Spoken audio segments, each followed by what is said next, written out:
Maintenant, faisons des chocs dans le cadre ISLM. ISLM. Donc, on a notre courbe IS, on a notre courbe LM. Okay.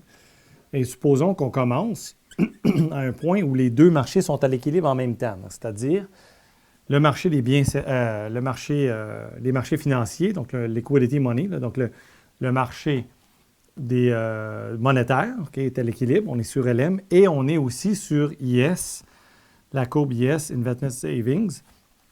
On est le long de l'équilibre sur le marché des biens et services. OK?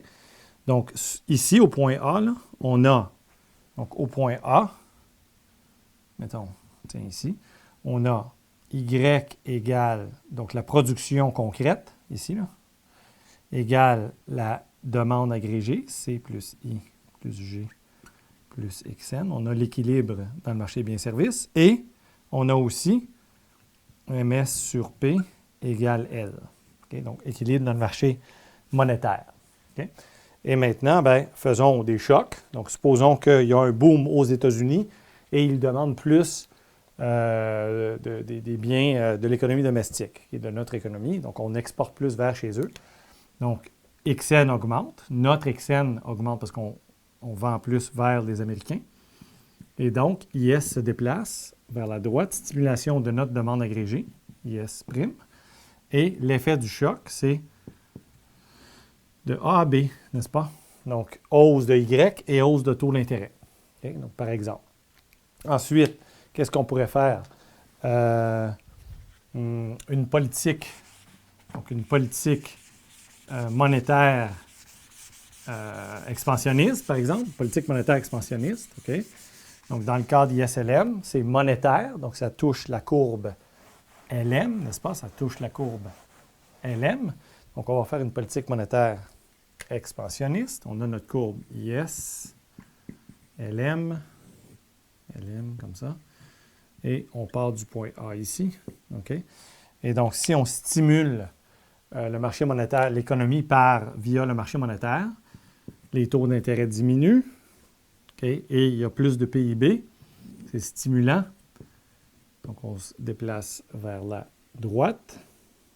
On va de A à B, comme ça.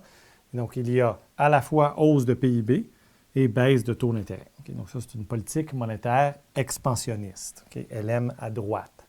Une politique monétaire restrictive, évidemment, il y aurait LM à gauche, n'est-ce pas? Évidemment, souvent, il y a des interactions entre les différentes politiques. Donc, le gouvernement va faire quelque chose, la Banque centrale va faire quelque chose, et ça dépend là, de plusieurs éléments. Okay? Si les gouvernants trouvent que l'économie a besoin de beaucoup de stimulation, alors qu'est-ce qu'on va faire? Ce qu'on va faire, c'est ceci. Donc, supposons qu'on a un équilibre, là, IS-LM, comme ça. Okay. On part du point A et le PIB potentiel, il est très loin par là-bas, là, vers la droite. On est très en bas du potentiel. Donc, le PIB potentiel est quelque part ici, là, par exemple. On a besoin de stimuler. Bien, il se pourrait que les deux y aillent à fond de train avec leur politique. Donc, le gouvernement stimule l'économie. Ça amène l'économie ici. Et la Banque centrale aide le gouvernement. Donc, ça aurait amené l'équilibre ici, n'est-ce pas? Il y aurait eu hausse de PIB, hausse de taux d'intérêt et hausse de PIB. Mais la Banque centrale, elle aide le gouvernement.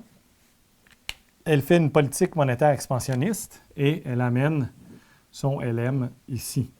Et donc, finalement, on se retrouve au point C. Il n'y a pas de hausse de taux d'intérêt parce que la Banque centrale a empêché les hausses de taux d'intérêt par une politique monétaire expansionniste. Et on a, donc par rapport à ce qui serait arrivé, c'est que les taux d'intérêt vont rester bas finalement. Et il va y avoir une plus forte hausse de PIB parce que là, on serait passé d'ici à là, n'est-ce pas? Mais la réponse de la Banque centrale, l'aide, on va dire, de la Banque centrale, en rajoute une couche puis augmente encore plus, puis on se rapproche du PIB potentiel. Okay? Donc ça, c'est lorsque deux politiques qui travaillent ensemble. Des fois, évidemment, ils se battent, n'est-ce pas? C'est-à-dire que le gouvernement essaie de faire quelque chose et la Banque centrale fait quelque chose dans l'autre sens. Donc, lorsque ça arrive, bien là, les politiques sont mal coordonnées. Okay, sont mal coordonnées.